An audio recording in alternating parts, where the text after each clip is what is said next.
Very much. Honorable members, the motion has been moved. Yes. Honorable Jerry. Mr. Speaker, duly seconded. Honorable members, the motion has been moved and has been seconded. This is procedural, so I'll put the question. And the question is, all those in favor of the motion listed 13 in today's order paper, say aye.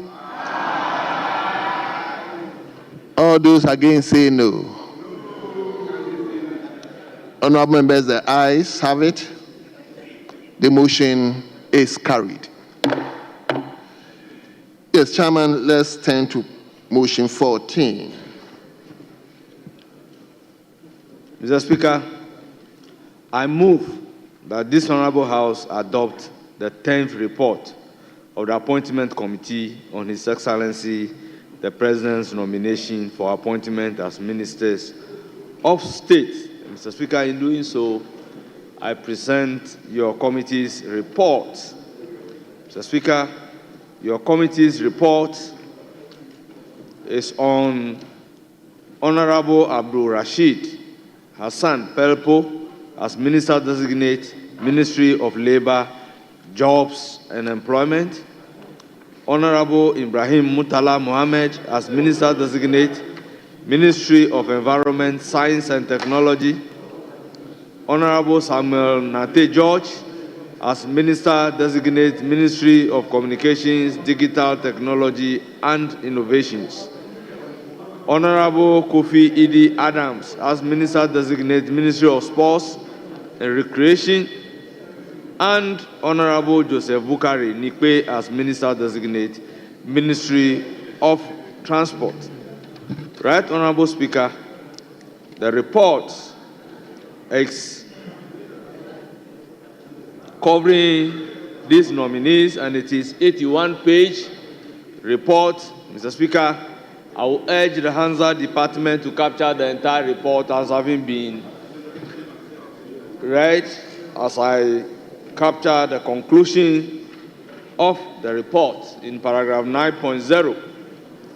Mr. Speaker, in accordance with Article 878(1) of the Constitution of the Republic of Ghana and Standing Order 217, the committee considered the nominations submitted by His Excellency the President. After thorough deliberations, the committee finds the nominees competent, knowledgeable, and well-suited for the respective ministerial roles.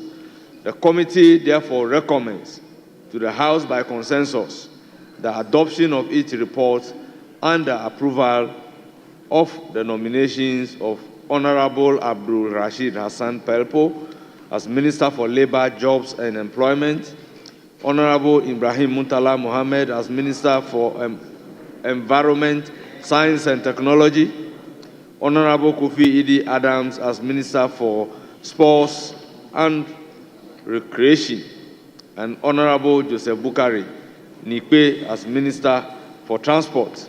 The committee, however, recommends to the House to approve the nomination of Honorable Samuel Nate George as Minister for Communication, Digital Technology and Innovations by a majority decision. Mr. Speaker, I humbly submit.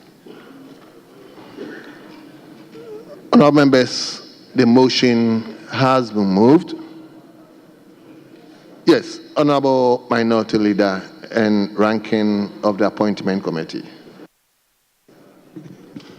Mr. Speaker, first, let me thank the Honorable Chair for his industry in managing the affairs of the committee thus far.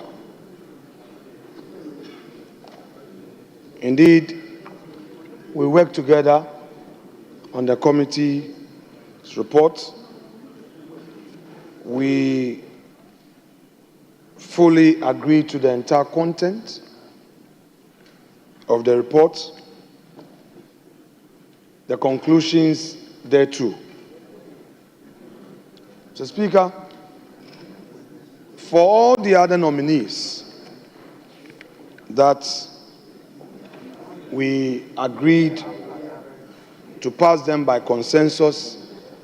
Truly, we did so in utmost good faith and in the national interest. I therefore have no hesitation at all in seconding his motion for this House to approve Honorable Rashid Hassan Pelpo, Honorable Ibrahim Mutala Muhammad, Honorable Kofi Idi Adams, and Honorable Joseph Bukari. Mr. Speaker, all these 4 nominees, we have no problem at all. We believe that they qualify under Article 71 of the 1992 Constitution, Article 78(1) of the 1992 Constitution, and the Standing Order 217 of this House. Mr. Speaker, then on our respected colleague, Mr. Samuel Nate George, we also believe that he qualifies under Article 78(1) of the Constitution to hold public office as a Minister of State. However, there were matters that the minority caucus felt that his inability to deal with at the vetting made it impossible for us, as a matter of principle, to support his nomination. Hence, the decision to go by majority on his nomination. In other words, we washed our hands on his nomination and asked the majority to carry their burden on their own shoulders. Mr. Speaker, one would ask, upon what do we mount our opposition to his nomination? The basis of our opposition can be found on page 30 to 31, in particular paragraph 5.10. Paragraph 5.10 starts from page 30 to page 31. Mr. Speaker, we have no objection to his opinion in the public space. After all of us have an opinion in the public space. But we had a problem with the language he used against the person of the Honorable Chief Justice of the Republic. We believe that his criticism, as he describes it as constructive, could have been measured in language use, especially since he himself is in public service. Again, if you go to page 42 to 43, he, the nominee himself, first on paragraph 5.29 on the same page 42. This is what the report says.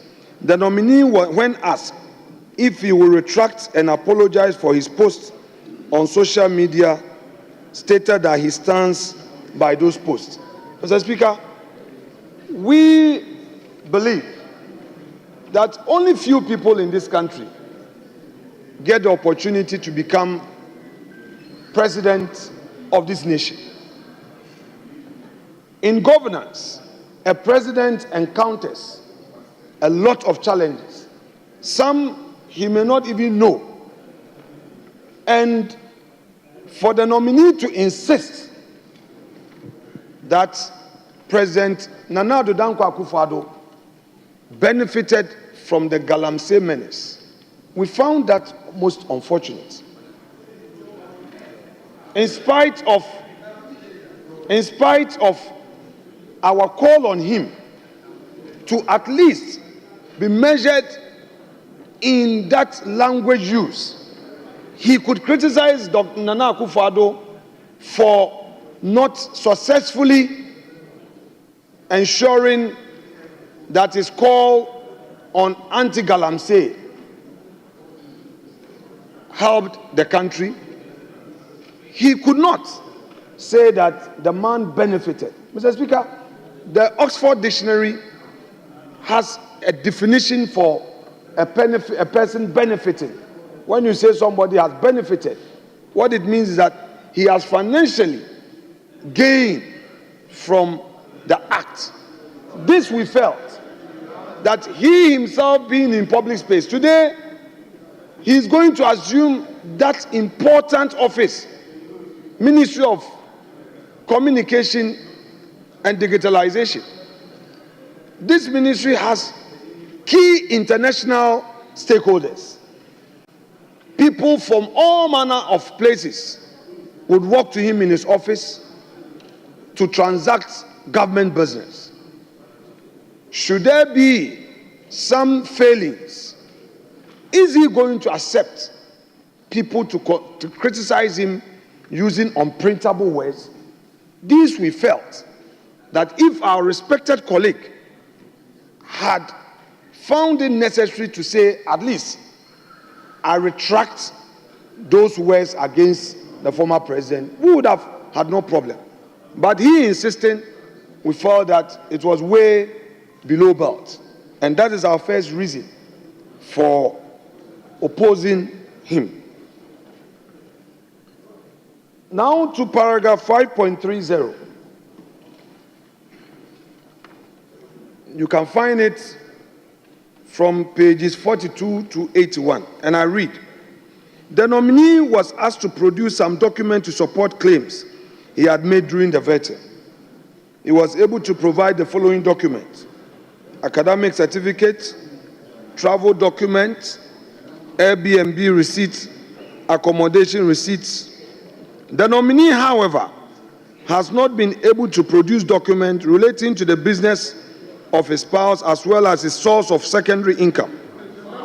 The nominee has also not been able to submit evidence of the source of payment of his fees abroad. Mr. Speaker, these are the vetting. These were issues that came out.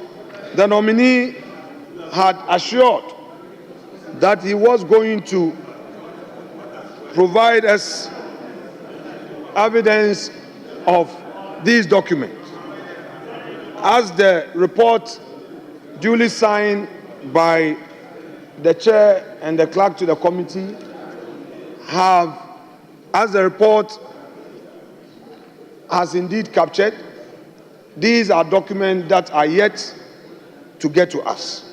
Mr. Speaker, we find it very unfortunate because this is the same nominee who has been holding other public officers to high standards. And if you are demanding from other public officers accountability, then the rule is clear. He who comes to equity must do equity, and he who comes to equity must also come with clean hands. Mr. Speaker,